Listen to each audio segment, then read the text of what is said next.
NewsX World. Let's take a look at some of the top headlines. US President Donald Trump says Democrats had control of the Epstein files for 4 years but had nothing to do with it. He's called on the Justice Department to release the documents as pressure builds for public disclosure.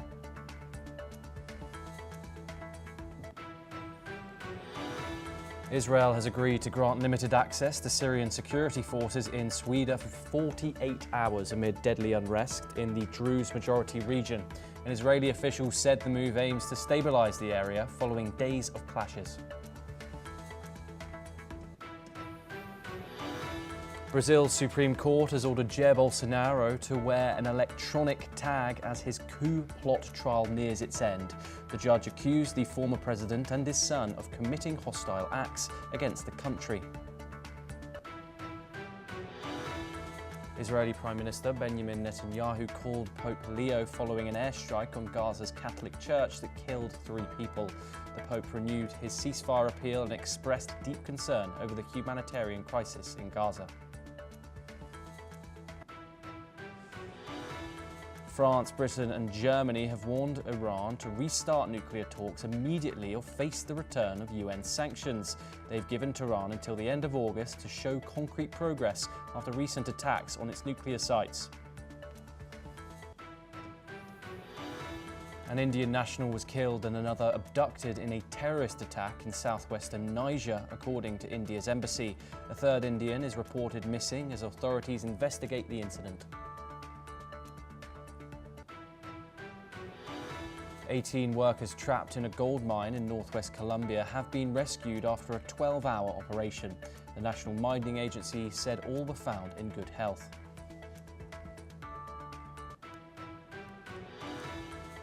The United Nations has urged an immediate halt to forcible returns to Taliban-ruled Afghanistan after Germany deported 81 convicted Afghans today. The UN warns many returning refugees face persecution, detention or torture under the current regime.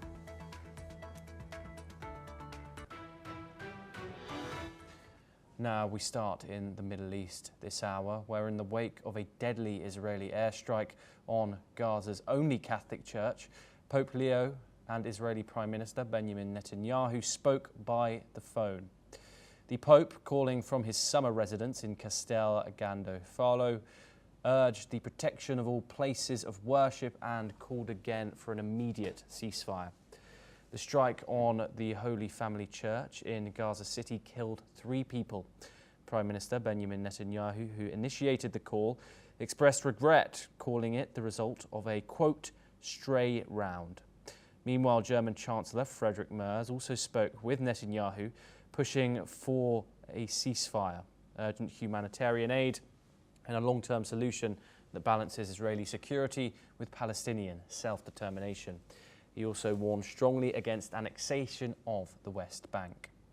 We're now joined by Nasser Mashni, who's the president of the Australia-Palestine Advocacy Network. He joins us from London, England. Thank you very much for joining us, Nasser. I just want to get your obviously initial reaction to this strike that has happened, and also the international reaction that's happened to it. Benjamin Netanyahu has gone to the Pope apologising for the incident, but considering the other incidents going on in the Gaza Strip, why has this one caused so much international outcry? Well, it's despicable that a Christian church is more important than an Islamic mosque. It's disgusting to suggest that the West sees Christians as more valuable than Muslims, but as brown people less valuable than white people. It's disgusting that we're talking about calling for a ceasefire where the war criminal, the indicted war criminal, Benjamin Netanyahu, expresses regret for a misfire after destroying every single mosque and church in Palestine, in Gaza, in this genocide, every school institution, but not just there, also in Lebanon and in Syria and in Yemen, and as we know, in Iran. It's disgusting that we're still calling for, that the Pope called for, didn't demand, that the West calls Benjamin Netanyahu an indicted war criminal rather than demanding that he fronts The Hague and the crimes against humanity that he's perpetuated. Nasser, we saw a similar admission from the Israeli government earlier this week when 8 children were killed queuing for water. What kind of responsibility here should the Israeli government hold for their mistake, as they've put it? At the end of the day, this has seen 3 people killed in this church and many other people injured. What are your thoughts? Well, it's a continuation of the genocide, and it's not just the 651 days since this latest uptick in the genocide, but the entire 77 years of Israeli settler colonialism and the genocide that's been perpetuated with the enablement of British colonialism for over 100 years now. Unless we address the root problem, which is that Zionism, a white supremacist, racist ideology, wants all of the Palestinian land with as little Palestinian people as possible. Until we address that root concern, we can't get any justice. And so when we talk about 3 children that got killed at a water tank, we talk about almost 1,000 Palestinians killed seeking aid at these concentration centers. We talk about the Israeli defense minister talking about building concentration zones where they'll do biometric testing and only allow the people that they approve into those centers and kill everybody else. We're talking, this is 1941 Germany. It's beyond time for us to start calling this what it is. This is a Holocaust of the Palestinian people. It's beyond the genocide now. Left to their devices, left unchecked, left uncontrolled, the ethnic cleansing and complete vanquishing of Gaza is going to happen. The red lines that were Rafah last year, the red lines that were hospitals, the red lines that were schools, they've all been crossed. Israel is deliberately starving infants. Nasser, I just want to obviously to provide some impartiality here. I have to give, the Israeli government has said that it doesn't or hasn't targeted religious sites of any kind in the Gaza Strip, and obviously it also says it operates on a one-to-one policy when it comes to their strikes, in a one terrorist to one civilian policy. That's what the Israeli government say. Well, I'm not sure that are you employed by the Israeli government? No, Nasser, I'm not. I'm just trying to provide some objectivity here. You don't need to be objective. They have lied from the word go. They have lied from the word go. I don't know your history or whether or not you perpetuated the lie of 40 beheaded babies in October, that very first lie. I don't know whether you perpetuated the lie. I'm not a spokesman for the Israeli government. However, certainly, sir, it sounded like you were when you were qualifying all of my statements. You are well able to bring on an Israeli Hasbarist, an Israeli liar, to dispute everything I've said. But the world has seen, your audience has seen what Israel is doing. This is a live stream 4K genocide. You cannot hide what we have known as Palestinians, what Israel is. The world knows. And every time you provide quote unquote context, you diminish yourself as a reporter, sir. You diminish yourself. Nasser, I want to carry on with the conversation, if that's all right. Given the disproportionate destruction in Gaza, do you think a call for humanitarian aid is enough, or should the international community halt all, demand a halt to all Israeli offences? Absolutely. The international community must demand a halt. We had the Hague Group meeting in Bogota, and they have committed to ensuring that they do not participate in the weapons supply. What we need is the whole world to stop sending armaments. Israel is a garrison state for Western imperialism, but it depends on the EU, it depends on the US, it depends on Australia, my own country, to continue to supply it with the weaponry of death that is wreaking this destruction. The 24/7 supply chain of military armaments needs to stop, and the war will stop. Israel can't do this without the connivance of the West. The minute they stop calling for, and more than demanding, but actually cut off the supply of death, we can then start talking about what tomorrow needs to look like. Nasser, what have been your thoughts of the international community's reaction? I want to give the recent, I want you to cite recent actions. There's been escalating condemnation for some of Israel's action in the Gaza Strip. You have that of the Brazilian president recently. You obviously have the Spanish Prime Minister as well, both, along with many others, both advocating for an Israeli halt in military operations. However, in the wider context, you say when you're talking about there needs to be a Western intervention here, the West needs to do more. What can you tell us about the recent actions of the international community when it comes to Israel's war in Gaza? Well, I mean, you are right. There has been an escalation in language, but the reality of languages doesn't match what's happening on the ground. You know, we can continue to ratchet up the diplomatic pressure, but it doesn't stop kids starving. It doesn't stop kids getting killed. It doesn't stop churches getting bombed. We saw Western intervention, NATO intervention in former Yugoslavia.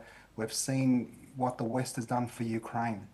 I don't know why Palestinians are any less worthy of saving than the rest of humanity. And if you see, wherever you are in the West, and I'm in the UK and I'm looking forward to the rally tomorrow, where hundreds of thousands of people will come out. Melbourne, my birth city, my home city, has rallied each and every week for now 94 weeks. Where the street is, where the humans are, where the constituencies are, wherever that might be in the world, they are with Palestine. Now their leaders aren't, and that disconnect I don't understand. I can't explain beyond the desperation for power and proximity to Donald Trump and the West and whatever that might look like and how it manifests itself. The fact is, the West can stop this brutality overnight. The minute countries start sanctioning Israel, start divesting from Israel, when FIFA kicks it out of the World Cup, when the Olympics don't let Israeli athletes attend, Israel will feel the heat of international condemnation, and it will stop being a rogue apartheid genocidal state. Nasser, we have also seen Netanyahu lose some allies over the past 24 hours in regards to his government. Some critics say that in order to maintain power, that Netanyahu continues this war to keep his right-wing coalition. Do you think that Israel is in danger of becoming a rogue state in the eyes of the international community here? Well, there's no question in my mind that A, Israel's a rogue state, B, that the overwhelming majority of the world's citizenry see it as a rogue apartheid state, and increasingly, leaders are getting that way. Everything that Palestinians knew on October 6th, the last day that Israel quote-unquote enjoyed normalcy in the world knows today. Nobody wants to be Israel's friend, and it's only a matter of time until it reaches that pariah status beyond the world's citizenry, but also from the world's countries. And at that point, we'll see justice, reparations, and accountability for the Palestinian people. Now, so I also want to move on to the issue of the West Bank. We've seen escalating violence there as well. Two individuals, one being a 23-year-old US citizen, I believe. When it comes to the US and their response in this of Israel's war in Gaza, do you think they should be doing more when it comes to investigating the death of this US citizen, US Palestinian citizen in the West Bank? And also, can I get your insight on your thoughts on the escalating violence in that region?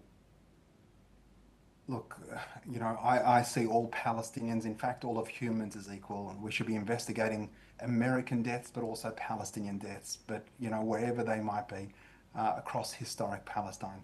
The fact is, whilst the world's eyes are on Gaza, the settler pogroms, the ethnic cleansing, the destruction of villages, the stealing and theft of home and crops and land has continued unabated. If we go back to October of 2023, the United Nations released a report that said that 2023 was the deadliest year for Palestinian children in the West Bank, where there is no Hamas. This has never been about Hamas. This is about Israel, a settler colony, a settler colonial ideology, wanting all of the Palestinian land with no Palestinian people. Now, what the world needs to do is treat it in its whole, and to understand, until we get rid of that racist ideology, that supremacist ideology, that we can have no peace in Palestine. And I say, and I'm with absolute conviction and belief, that justice in Palestine, peace in Palestine, a free Palestine will be a liberation movement that will see so many other people be free. And that connection between the fight for Palestine, the fight for climate justice, for queer rights and human rights all over the world, and for all indigenous peoples, they're so connected. And that intersectionality and connection has meant that our movement is unstoppable. Nobody's going to stop fighting for Palestine, and until our governments do the right thing, we'll be on the streets continuing to march and speak out. And we will see justice in Palestine in our lifetimes. Nasser, I just wanted to ask you, with international law clearly prohibiting attacks on civilian and religious sites, what legal or diplomatic consequences should Netanyahu face for violating them? Now, we know he has an ICJ warrant against him, and he has done for quite some time now. What are your thoughts on the power, the capability of the International Court of Justice, and yes, what do you think Netanyahu's actions in regards to this? Well, I think this man is, as close to the devil incarnate as possible. This is a human being that, breathes the same air as me, eats the same food as me, and if you cut him, he would bleed just as I would. He's a human being.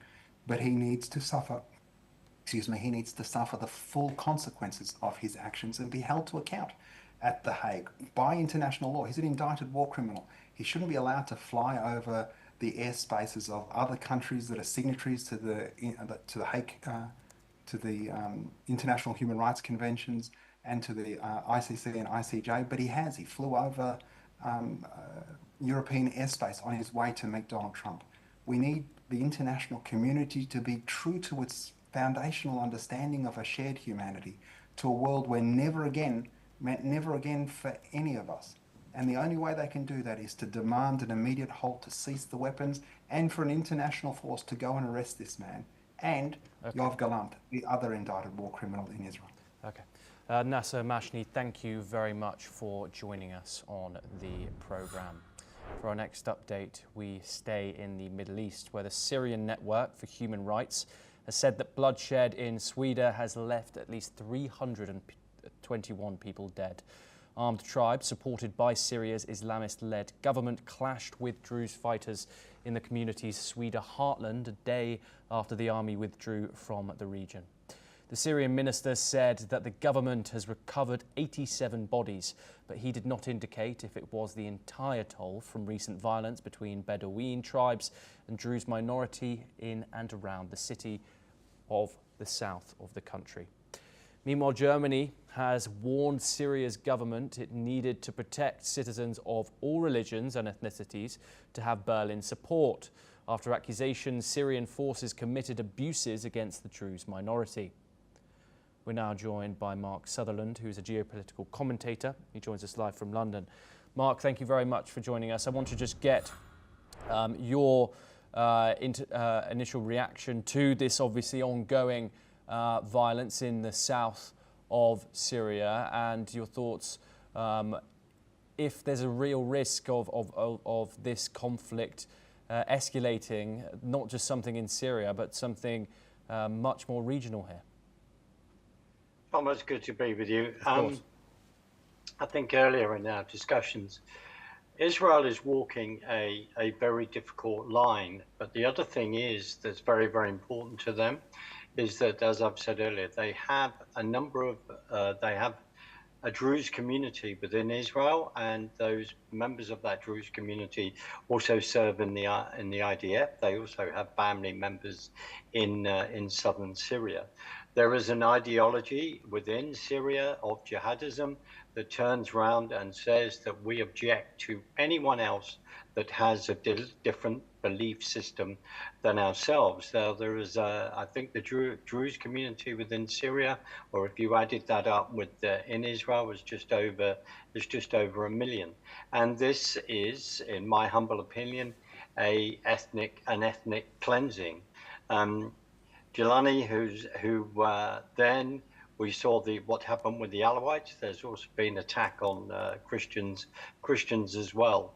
So this is the situation that we are in, and the IDF, Israeli forces, sat and just thought there is no way that they could just sit back and let this attack happen on the Druze community. Hence why they have taken the action they have. They've also warned the other jihadist elements not to come near the southern border, and that is why the IDF are on the other side of the Golan Heights, and the Druze community, that is where they live.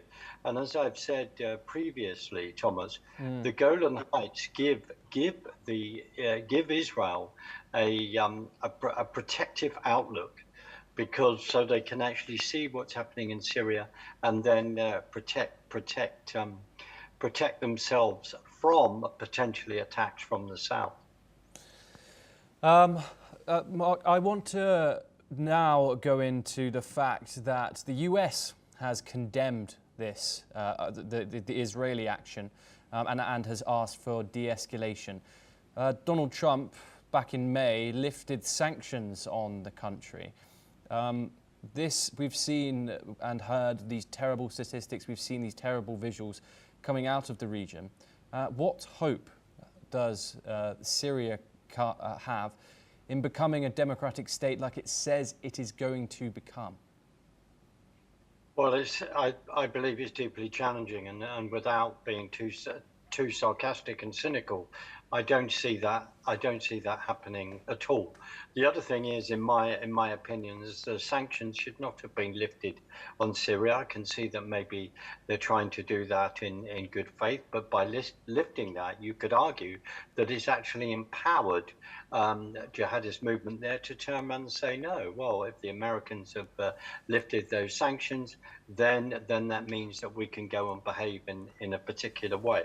Sanctions, when implied in the Iranian situation and elsewhere, have been extremely powerful in regard to containing certain behavior that we would not accept. What about external players here, Mark, other than the United States? We also have the likes of Russia, who have huge interests in the region. How do you see them reacting and interacting with this crisis, especially if Israel and the southern Syria decide to break this ceasefire that just got signed a couple of days ago? What are your thoughts on that? Russia has invested a lot in Syria, right? Of that there is no doubt in regard to financially, militarily, etc. Russia is also stretched in regard to its what's happening in regard to Ukraine. Yes, it's going to say what it does, understandably, because of its own interests in that region. But the genocide, it is a genocide that's going on. The ideology within Syria, within those groups, turned around and said, well, we want to wipe out people that do not agree with us. So they are defending themselves. And Israel, they have asked for those forces within Syria to move back. At the end of the day, they are going to have to create, or they would like to create, a demilitarized zone in the southern part of Syria, where communities like the Druze, etc., could come and, like they were till recently, then doing the best of their ability to live peacefully. within the West, as we're looking on, it's very interesting that people want a ceasefire. I understand that. But I also need to be calling out the Syrian forces and how they are actually behaving to the Druze and other minorities, Thomas. This is, in my opinion, what is lacking in this situation. Yes, Mark Sutherland, thank you very much for your insight. You are staying with us to discuss further updates. Now we move and stay in the Indo-Pacific. So China has reacted cautiously to the US move designating the Resistance Front, a proxy of Lashkar-e-Tayyiba, as a foreign terrorist organization. Chinese Foreign Ministry spokesman Lin Jian condemned the April the 22nd Pahalgam terror attack, which killed 26 civilians, and urged regional nations to enhance counter-terrorism cooperation to ensure stability. The US State Department said the TRF was being used as a rebranded front for the banned Let, echoing India's claims. The designation could push for further global action, though the UN's 1267 sanctions regime. India had launched Operation Sindoor on May the 7th in retaliation for the attack, targeting terror infrastructure in Pakistan and POK. The UNSC issued a condemnation, but references to TRF and Let were reportedly removed after objections from Pakistan and China, reflecting deeper fault lines in the global counter-terrorism approach. Let's listen in to what Lin Jian had to say. 中方坚决反对一切形式的恐怖主义，强烈谴责发生在4月22日的恐袭事件。中方呼吁地区国家加强反恐合作，共同维护地区的安全稳定。 Now we turn over to South America, where Brazil's former president, Jair Bolsonaro, has been ordered to wear an ankle monitor in a move he described as a supreme humiliation. The development came as federal police conducted searches at his home and his party's headquarters in Brasilia in compliance with a Supreme Court order. The order prohibits Bolsonaro to leave the house at night, communicate with foreign ambassadors and diplomats, or approach embassies. The former president is also barred from using social media or contacting other individuals under investigation by the Supreme Court, including his son, Eduardo Bolsonaro. Bolsonaro is currently on trial at the Supreme Court and is accused of leading an alleged attempt to stage a coup or overturn the 2022 election, in which he was defeated by left-wing President Lula da Silva. Talking about his latest developments, here is what Bolsonaro had to say.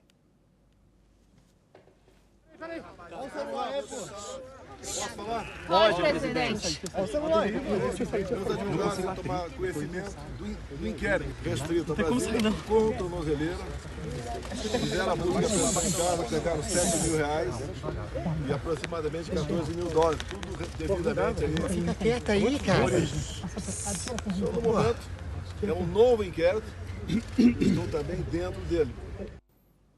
We're once again joined by Mark Sutherland to discuss this in further detail. Mark, Bolsonaro remains one of the many right-wing leaders who are on trial currently, being Marine Le Pen. Obviously, we've previously seen the President of the United States, Donald Trump.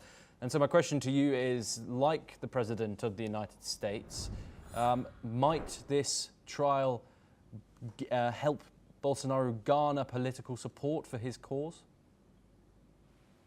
There's a theme here, Thomas, isn't there? Bolsonaro, populists brought in. There were deep concerns about the previous election and the previous election result. We saw thousands and thousands of Brazilians come out and say that they suspect in certain cases, allegedly, just to cover ourselves, that they were concerned that there was fraud in some of the elections, some of the voting.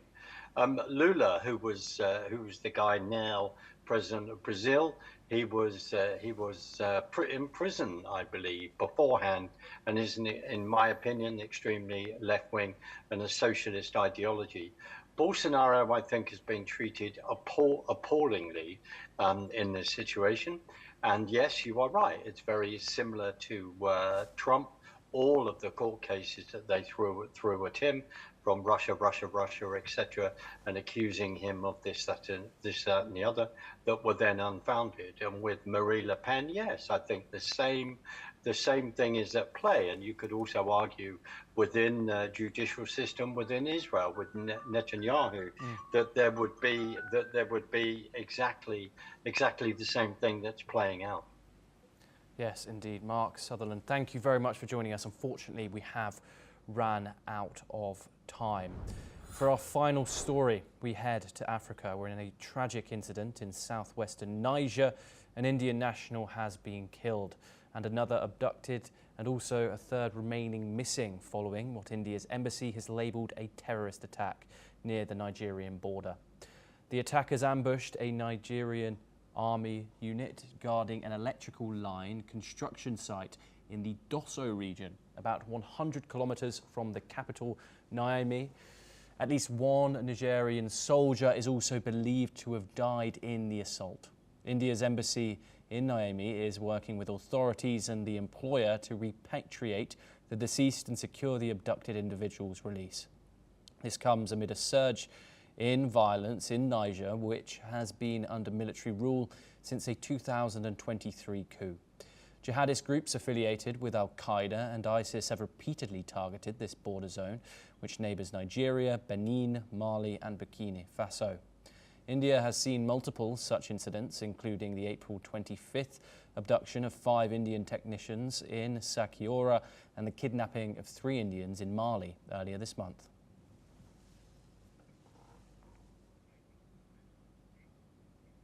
Well, that's all we have time for. We will continue to bring you more news updates from around the world. Thank you.